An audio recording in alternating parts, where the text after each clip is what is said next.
بسم اللہ الرحمن الرحیم۔ السلام علیکم۔ حضرت امام جعفر صادق علیہ السلام نے ارشاد فرمایا،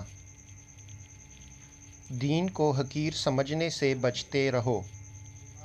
امر الہی دین خدا کو حقیر سمجھنے سے بچتے رہو، کیونکہ جو شخص امر الہی دین خدا کو حقیر سمجھے گا، خداوند تعالیٰ بروز قیامت اسے حقیر بنا دے گا۔ حضرت امام علی علیہ السلام نے ارشاد فرمایا،